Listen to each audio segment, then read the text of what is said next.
Good afternoon बच्चों। इधर देखिएगा, आज जो आप लोग को मैं पढ़ाने जा रहा हूँ वो एक टॉपिक है रेस्पिरेटरी सिस्टम। देखिएगा, रेस्पिरेटरी सिस्टम मतलब होता है रेस्पिरेशन। मतलब रेस्पिरेशन नहीं है, मतलब उसको बोलते हैं अपन ब्रीथिंग एंड रेस्पिरेशन। मतलब श्वासोश्वास एवं श्वसन बोलते हैं। क्या बोलते हैं अपन? ब्रीथिंग एंड रेस्पिरेशन, श्वासोश्वास एवं श्वसन, या उसी को कहते हैं ब्रीथिंग एंड रेस्पिरेशन ऑफ गैसों का एक्सचेंज। ठीक, तो सबसे पहले हमारे पास एक शब्द आता है। कौन शब्द आता है? रेस्पिरेशन, मतलब श्वसन। रेस्पिरेशन मतलब क्या होगा भाई? आपका श्वसन। तो इधर समझिएगा, श्वसन क्या होता है कि जटिल कार्बनिक भोज्य पदार्थ को ऑक्सीजन की उपस्थिति या ऑक्सीजन की अनुपस्थिति में सरल अणुओं में तोड़ना ही क्या कहलाता है? श्वसन कहलाता है। इस क्रिया के दौरान ऊर्जा की क्या होती है? प्राप्ति होती है। इस ऊर्जा का उपयोग नए प्रोटोप्लाज्म के निर्माण के लिए इसका उपयोग किया जाता है। क्लियर हुआ? जैसे कि ये क्या है? आपका बड़ा अणु है, मतलब कार्बोहाइड्रेट का क्या है? बड़ा अणु है। इसको हम ऑक्सीजन की प्रेजेंट में तोड़ दिए या ऑक्सीजन की एब्सेंट में तोड़े, तो जब तोड़े तो हमको क्या प्राप्त हुआ? ऊर्जा प्राप्त हुआ। कैसे तोड़े और कैसे ऊर्जा प्राप्त हुआ समझिएगा। जैसे कहता है C6H12 और O6, ये कार्बोहाइड्रेट है। किसकी प्रेजेंट में कहता है? ऑक्सीजन की प्रेजेंट में। अब इसको हम सरल अणुओं में क्या करेंगे? तोड़ देंगे। सरल अणुओं में क्या करेंगे? तोड़ेंगे। और कितना एटीपी की प्राप्ति होती है? 38 एटीपी। मतलब एक कार्बोहाइड्रेट है, जटिल कार्बनिक भोज्य पदार्थ है। ऑक्सीजन की प्रेजेंट में सरल अणुओं में क्या करना? तोड़ना। और तोड़ने के दौरान किसकी प्राप्ति होती है? ऊर्जा की प्राप्ति होती है। ठीक, तब ये क्या कहलाएगा? श्वसन कहलाएगा। अब ऑक्सीजन की प्रेजेंट में हुआ तो ये कौन सा श्वसन हो जाएगा? ऑक्सी श्वसन हो जाएगा। एरोबिक रेस्पिरेशन होगा। क्या होगा भाई? Aerobic respiration. क्लियर हुआ? अब क्वेश्चन पूछा आपसे, ये कितने मॉलिक्यूल वाला है? एक मॉलिक्यूल। कितने कार्बन वाला है? ऑक्सीजन की प्रेजेंट में कितने कार्बन एसिड बनेगा? कितने हाइड्रोजन बनेगा? 12। ठीक, मतलब ये भी 6 दूनी 12, 6 दूनी 12। और कितना एटीपी बनेगा? 38। मतलब एक मॉलिक्यूल 6 कार्बन वाला जब कार्बोहाइड्रेट ऑक्सीजन की प्रेजेंट में टूटता है तो कितना एटीपी की प्राप्ति होती है? 38। क्लियर हुआ? ऑक्सीजन की प्रेजेंट में। अगर वही C6H12 और O6, अब ऑक्सीजन क्या है? एब्सेंट है। तो रात को दही वो बना दो, बासी बना दो।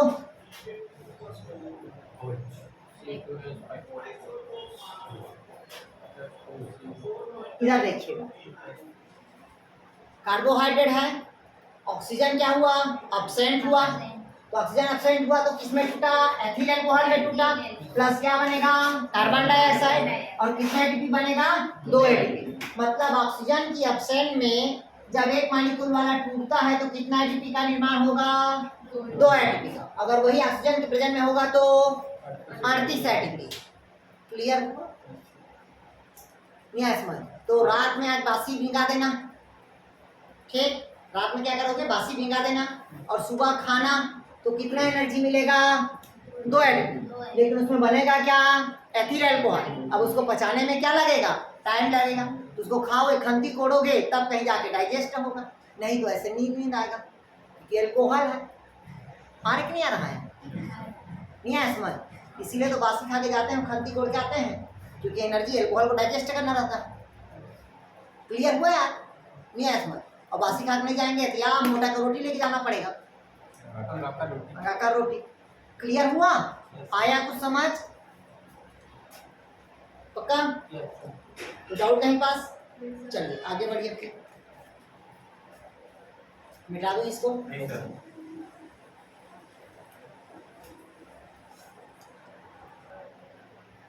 इधर देखिएगा, अब कहता है ब्रीथिंग। ब्रीथिंग मतलब क्या होता है भाई? श्वासोच्छ्वास।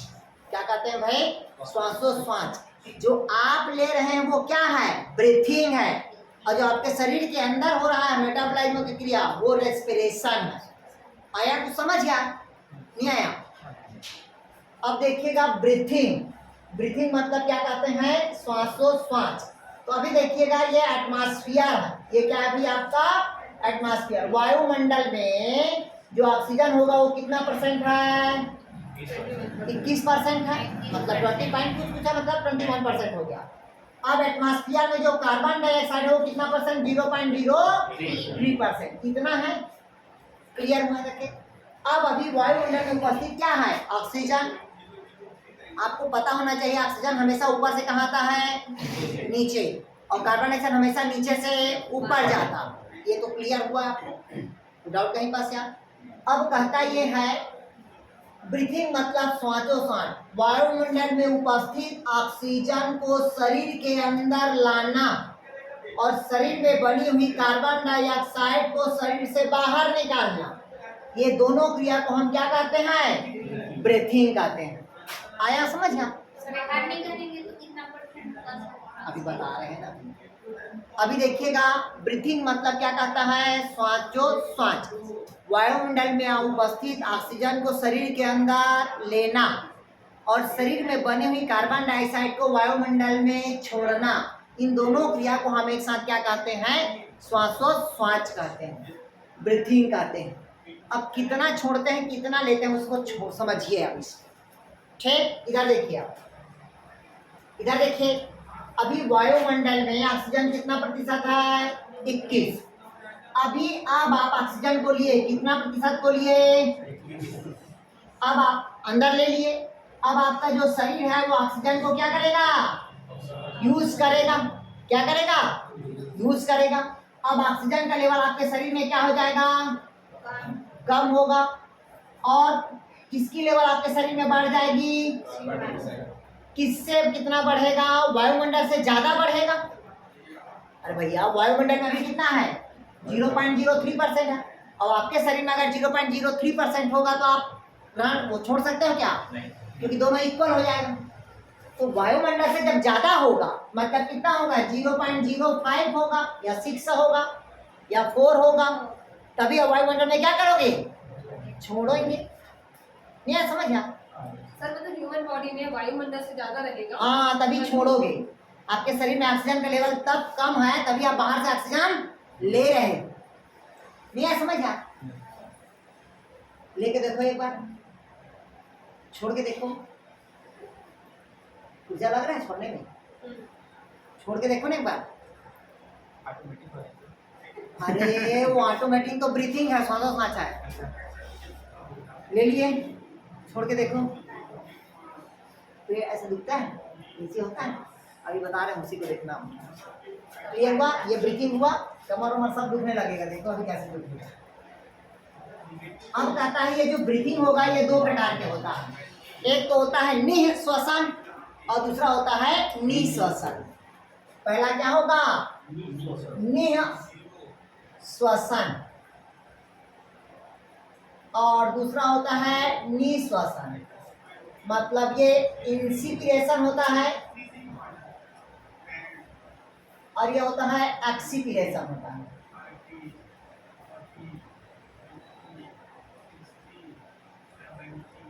पहला क्या होगा? इंस्पिरेशन और दूसरा क्या होगा? एक्सपीरेशन। दोनों अलग अलग चीज है, ध्यान से समझिएगा। पहला कौन सा पीरियड का होता है? इंस्पिरेशन और दूसरा एक्सपीरेशन। दोनों को समझिएगा, लिखिएगा कैसे। इधर देखिए, केवल डायग्राम के थ्रू समझा रहे हैं। ठीक, मिटा दूं इसको। अब दोनों को समझिएगा डायग्राम के थ्रू ना यार।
इधर समझिएगा, इधर ध्यान समझिएगा।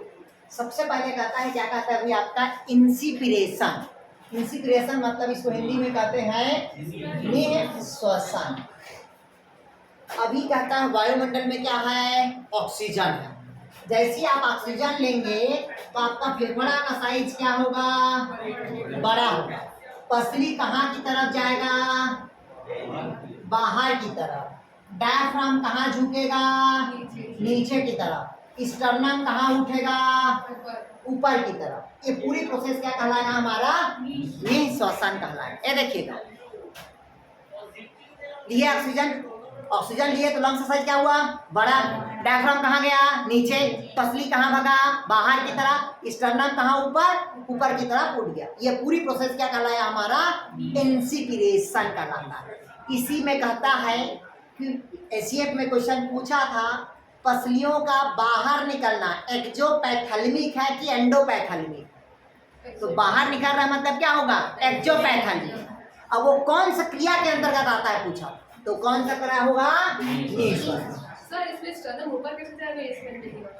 देखो देखो एक बार, डायफ्राम डायफ्राम नीचे नीचे होगा।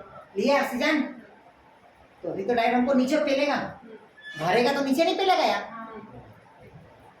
क्लियर हुआ यार।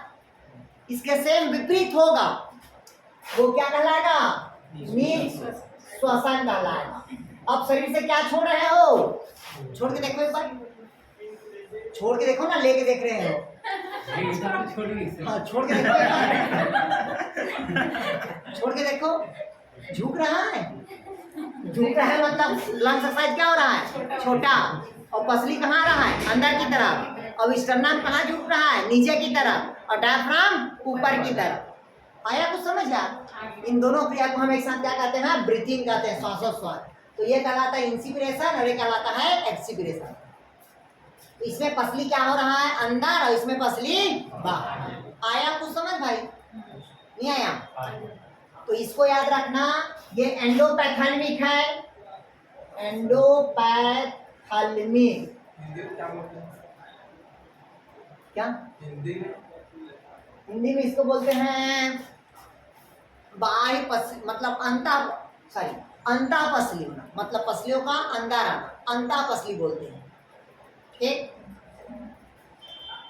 क्लियर हुआ यार, हो गया।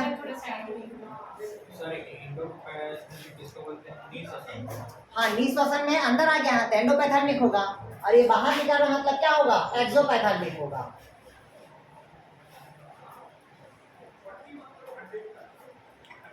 क्लियर हुआ यार। इसी को बोलते हैं बाह्य श्वासीय पसली, अंतःश्वासीय पसली क्या बोलते हैं, देखो एक बार। अब देखते हैं अपन रेस्पिरेटरी सिस्टम, मतलब ह्यूमन बीइंग में रेस्पिरेशन, ह्यूमन रेस्पिरेटरी सिस्टम।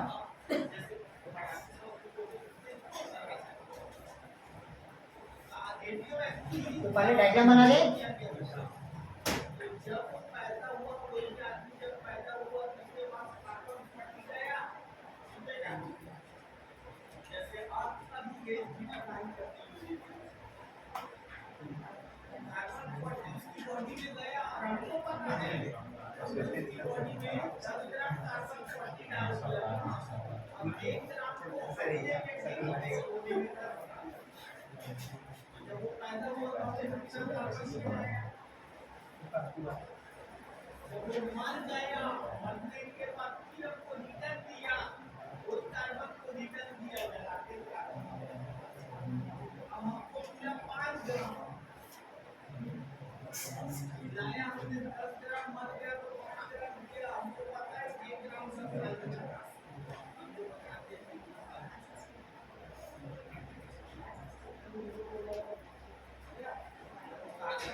चलिए डायग्राम बना लीजिए भाई।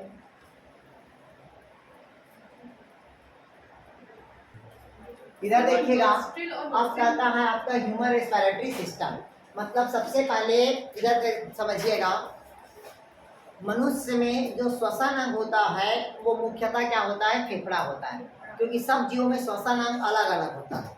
सब जीवों में श्वसन अंग क्या होगा, अलग अलग। जैसे मछलियों में क्या रहेगा, गिल्स, जैसे फ्रॉग में क्या रहता है, स्किन रहता है, त्वचा रहता है, और माउथ रहता है। आया समझ में, नहीं आया? जैसे कि आपको पक्षी में क्या होता है, लैरिंग्स रहता है, नहीं आया समझ? इंसेक्ट में क्या होता है, ट्रेकिया वेकिया रहता है। आ रहा कि नहीं आ रहा? तो सभी जीवों में क्या होता है, अलग अलग होता है। तो उसी प्रकार से मनुष्य में श्वसन अंग क्या होता है, आपका लंग्स होता है। ठीक, जो बाकी सब एसेसरी आर्गन है, और लंग्स क्या है, आपका रिक्वायर्ड आर्गन है। ठीक, तो मनुष्य के मुख गुहा के ऊपर, मुख गुहा के ऊपर और माथा के नीचे, दोनों के बीच में एक उभार में क्या होता है, संरचना होता है, जिसे हम क्या कहते हैं भाई, नोज कहते हैं, मतलब नाक कहते हैं। क्लियर हुआ? और नाक है तो नाक के अंदर क्या होता है, दो छिद्र होता है, और उस छिद्र को कहते हैं नॉस्ट्रिल बोलते हैं, और उसके अंदर के जो मार्ग होता है उसको कहते हैं नेसल पैसेज कहते हैं, जिसमें देखिएगा पिंक कलर का दिखता है, और दोनों के बीच में सेप्टम पाया जाता है, जिसको कहते हैं पट कहते हैं, जो पिंक कलर का दिखाई देता है। दर्पण के सामने जाके देखोगे ऐसे करके तो पिंक कलर का दिखाई देगा। ठीक, इसके अंदर क्या होता है, हेयर्स होता है, जो धूल के कण या पार्टिकल्स को क्या करता है, छानने का कार्य करता है। मतलब नाक के अंदर हेयर्स का होना अत्यंत आवश्यक है, नहीं तो कोई अवशिष्ट पदार्थ कहाँ चला जाएगा, अंदर चला जाएगा, उस रेस्पिरेटरी सिस्टम को क्या करेगा, वो डैमेज करेगा। तो नाक के अंदर भी हेयर्स का होना अत्यंत आवश्यक है। क्लियर हुआ? क्योंकि वो छानने का क्या करता है, कार्य करता है। क्लियर है तक? अंदर जाने के बाद दोनों एक छिद्र पे ओपन हो जाता है, एक छिद्र पे क्या होगा, ओपन होगा, और जैसी ओपन होगा तो वो कहाँ होता है, तो ओपन वो फेरिंक्स में। तो फेरिंक्स देखिएगा एक नलीकार संरचना होता है। फेरिंक्स जनरली 3 हिस्सों में डिवाइड होता है। पहला होता है आपका नैसोफेरिंक्स। नैसोफेरिंक्स मतलब ये श्वसन से संबंधित होगा। किससे संबंधित होता है, आपका श्वसन से संबंधित होगा।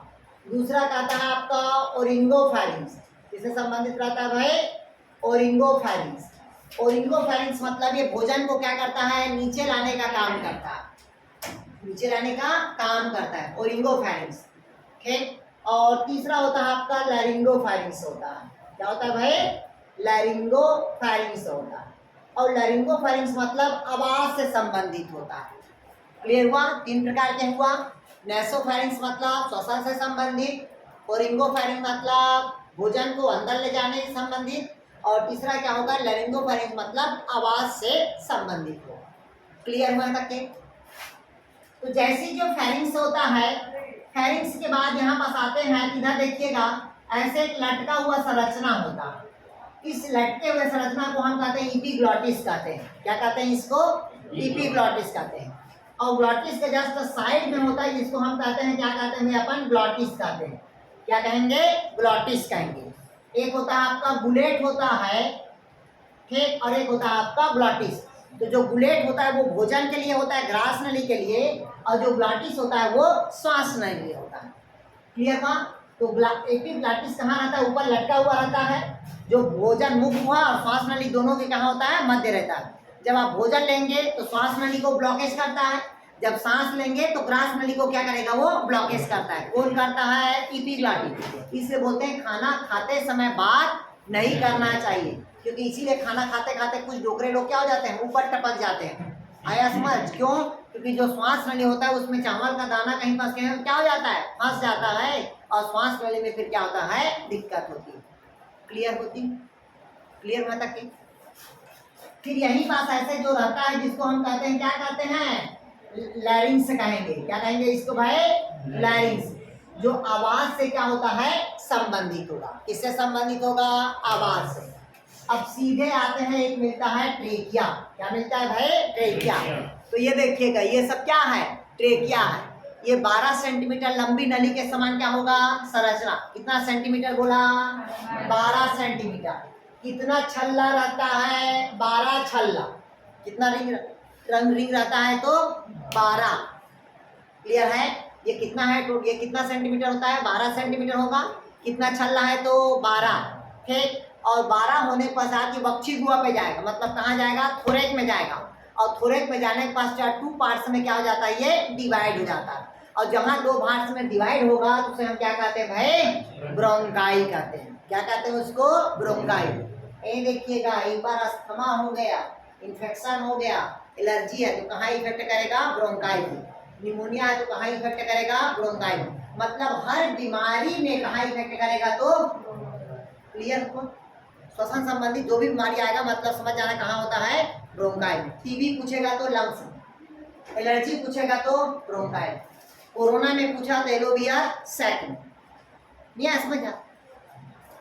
क्लियर है तक के? अब बख्शी गुहा में जाके 2 भाग में क्या हो गया? डिवाइड हो गया। जब 2 भागों में डिवाइड हुआ, ये तो हो गया ट्रेकिया। 2 भागों में डिवाइड हुआ तब उसे क्या कहते हैं? ब्रोंकाई कहते हैं। अब लंग्स में जाके ये 6 से 10 शाखाओं में बढ़ जाएगा। कितना शाखाओं में? 6 से 10। कौन बटेगा?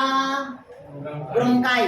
तो जब 6 से 10 शाखा में बढ़ जाएगा तब उसे क्या कहेंगे? ब्रोंकीवोल्स कहेंगे। अब इसी ब्रोंकीवोल्स के ऊपर जैसे ये देखिएगा, ये क्या है? ब्रोंकीवोल्स है। ये क्या है? ब्रोंकीवोल्स है। इसी के ऊपर ऐसे उंगली के समान क्या होता है? प्रवर्ध होता है। किसके समान प्रवर्ध होगा? उंगली के समान प्रवर्ध होगा, जिसको हम कहते हैं एलोवियर ट्यूब कहेंगे। क्या कहेंगे इसको? एलोवियर ट्यूब कहेंगे।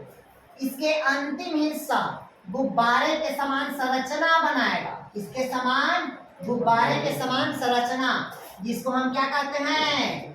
एलोवियर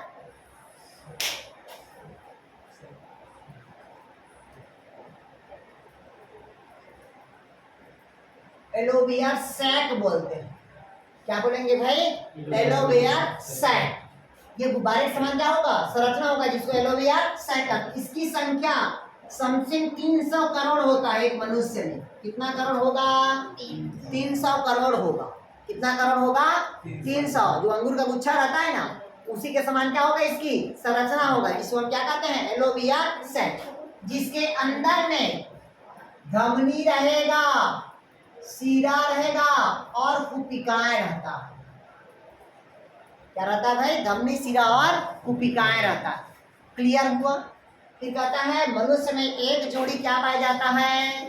लंग्स पाया जाएगा, जिसके बाहर के मेम्ब्रेन को क्या कहते हैं? पेराइटल मेम्ब्रेन कहते हैं।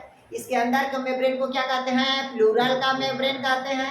और दोनों मेम्ब्रेन के बीच में एक द्रव भरा होता है, जिसको क्या कहते हैं? प्लूरल का द्रव कहा जाता है। जो बाहरी धक्का आघातों से बचाने का क्या करता है, कार्य करता है। क्लियर हुआ। इधर का राइट वाला क्या रहेगा, 3 लोब का बटा रहेगा, इधर का क्या रहेगा, बड़ा, और इधर का क्या रहेगा, छोटा। ये कितना लोब में बटा है, 2 लोब में, और ये कितना लोब में बटा है, तो 3 लोब में। छू के मत देखो, दर्पण के सामने जाके देखना, ऐसे करके। ये ज्यादा फूला हुआ दिखेगा और ये कम फूला हुआ दिखेगा, देख लेना। ठीक, क्लियर हुआ यार, नहीं है समझ। या वो मेल हो या वो फीमेल है, क्यों, क्योंकि इधर का हार्ट रहता है, इसका लंग्स का साइज क्या होता है, 2 होता है, लेकिन इंफीरियर दूसरा क्या होता है, सुपीरियर। ठीक, इसमें 3 हिस्सा होता है, अग्र, मध्य और पश्च। क्लियर हुआ, आया कि नहीं आया। देखिएगा किसी का भी लड़कों को देखना, चेस्ट ऐसे फुलाते हैं, इधर का छोटा दिखता है और इधर का बड़ा दिखता है, गौर किए हो। देखिए क्लियर हुआ यहाँ तक के। तो ये क्या हुआ भाई, आपका ह्यूमन का रेस्पिरेटरी सिस्टम। क्लियर हुआ, नहीं आया। चलिए अगला लिखिए आप। अब देखते हैं लंग्स का पूरा वो देखते हैं कि कितना क्या होता है उसकी आयतन। ठीक, तो पहला जो आयतन होता है इसको बोलते हैं टी बोलते हैं। टी मतलब होता है टाइडल वॉल्यूम। क्या बोलते हैं भाई, टाइडल वॉल्यूम, जिसको हिंदी में कहते हैं प्रवाही आयतन, टाइडल वैल्यू, टीवी। इधर देखिएगा टाइडल वैल्यू क्या है, समझ लो पहले भाई। टीवी मतलब होता है टाइडल वैल्यू, मतलब मनुष्य द्वारा लिया हुआ ऑक्सीजन और छोड़ा गया कार्बन डाइऑक्साइड की मात्रा को हम क्या कहते हैं, टाइडल वैल्यू। जैसे अभी आप लोग ले रहे हो ना, ले रहे हो और छोड़ रहे हैं, तो वो क्या कहलाएगा, टाइडल वैल्यू। कितना ml लिए, 500 ml। आया समझ टाइडल वैल्यू क्या हुआ, और आया कि नहीं आया भाई।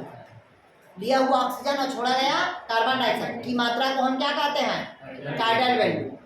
क्लियर हुआ, इसको कहते हैं प्रवाही आयतन। कितना है, 500। ऊर्जा लगा क्या, नहीं लगा। अब कहता है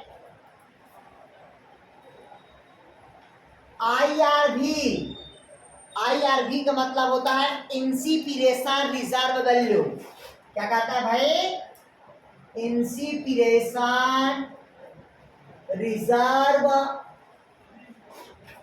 वॉल्यूम। मतलब समझते हो, निःश्वसन आयतन की, मतलब आयतन की मात्रा। निःश्वसन, ये देखिएगा, बलपूर्वक लिया हुआ ऑक्सीजन की मात्रा को IRV बोलते हैं। ऑक्सीजन एक बार वैसी लगा कि नहीं लगा। तो बलपूर्वक लिया हुआ ऑक्सीजन की मात्रा को हम क्या कहते हैं, IRV। और जब बलपूर्वक लेगा तो एक बार में, कितने बार में, एक बार में 2500 से कितना, 3000 ml, मतलब 2.5 ml, मतलब 2.5 लीटर से लेकर 3 लीटर ऑक्सीजन को आप एक बार में ले सकते हो। आया समझ, इसीलिए 5 सेंटीमीटर फुलाते हो। नहीं आया समझ में, आया कि नहीं आया भाई, खुलता है ना। इसी से देखते हैं कि जो सिगरेट पीने वाला व्यक्ति और नहीं पीने वाला, गुरु जी आ गए क्या, ठीक। क्लियर हुआ है तक क्या, नहीं आया समझ आ। इंसिपिरेशन रिजर्व वैल्यू हुआ। दूसरा होता है, ये समझ आया कि नहीं आया, बलपूर्वक लिया हुआ ऑक्सीजन की मात्रा क्या कहलाएगा, IRV। ERV मतलब बलपूर्वक छोड़ा हुआ कार्बन डाइऑक्साइड की मात्रा, वो कितना होगा, 1000 से 1500, मतलब 1000 से 2000 ml। क्लियर हुआ यार, मतलब ERV समझ गए यार, नहीं समझ। इसको इंसिपिरेशन है, ये क्या हो जाएगा, एक्सिपिरेशन हो जाएगा यार। सर बलपूर्वक छोड़ा गया कार्बन डाइऑक्साइड की मात्रा को क्या कहते हैं, ERV कहते हैं। आया कुछ समझ यार, नहीं आया। अगला होता है RS, RV बोलते हैं। RV मतलब होता है रेसिडियल वैल्यू। कौन सा वैल्यू, रेसिडियल वैल्यू। कौन सा वैल्यू कहता है, रेसिडियल। मतलब अब बचा हुआ या अवशेष बचा हुआ ऑक्सीजन की मात्रा को क्या कहते हैं? Residual value. लिए कितना? 3 लीटर। छोड़े कितना कार्बन डाइऑक्साइड? 2 लीटर। तो बचा कितना? 1 लीटर। तो जो बचा हुआ शेष रहेगा वो क्या कहलाएगा आपका? Residual value. ऑक्सीजन बचेगा, कार्बन डाइऑक्साइड निकाल दिया। नहीं आया समझ? ये देखो अभी एक मुंह को बंद कर देते हैं, 1 मिनट तक रहेगा ना, जिंदा तो रहेगी ना, तो उसका उपयोग नहीं करेगी। इसका कोई सन निकाल देते हैं 1000। आया कुछ समझ यार? नहीं आया? Total lungs capacity TLC, total lungs capacity. तो लड़कों का 5000 ml और लड़कियों का 4500 ml। आया कुछ समझ का? लड़कों का कितना? 5000, 5 लीटर ले सकते हैं, और लड़कियों का कितना रहेगा? 4500। इसी का लड़कियों का देखिएगा जो पेक्टोरल गाइडर होता है वो छोटा होता है। चेस्ट देखिए ना, लड़कियों का छोटा रहता है, लड़कों का देखो चेस्ट क्या होगा? बड़ा। लड़कियों का देखना पेल्विक गाइडर, उन लोगों का क्या रहेगा? बड़ा। और लड़कियों का, लड़कों का क्या रहेगा? छोटा, पचका हुआ। नहीं है समझा? क्यों होता है? जब रूटेशन पढ़ाएंगे तब बताएंगे उसकी कहानी। क्लियर हुआ है? टोटल लंग्स कैपेसिटी इतना होगा। अब लिखिएगा थोड़ा सा डेड स्पेस। अब मृत्यु में जाओगे, कहाँ जाओगे? डेड स्पेस बोलते हैं ना, वहां चला गया, क्या बोलते हैं? वेंटिलेटर पे लेके जा रहे इसको, मरने वाला है, तो क्या होगा? Dead space. वहां पास टोटल बचता है 150 ml। क्लियर है? तब उसको डेड स्पेस कहा जाता है। क्लियर हुआ? तो ये हो गया आप लोग का रेस्पिरेटरी सिस्टम का। क्लियर हुआ यहाँ तक? क्या डेड स्पेस? शेष बचा हुआ, डेड मृत्यु के समय और शेष बचता है वो कहलाता है 150 ml। मतलब मनुष्य मर गया रहता है तब भी उसके प्लासेंटा टूक टूक टूक टूक करता है, ये वाला कभी देखिएगा। तो सर इस कंडीशन में आयु बढ़ जाएगा। हाँ, 150 ml लगता है डेड स्पेस बोलते हैं। इतना डेथ हो जाती है। हाँ ठीक।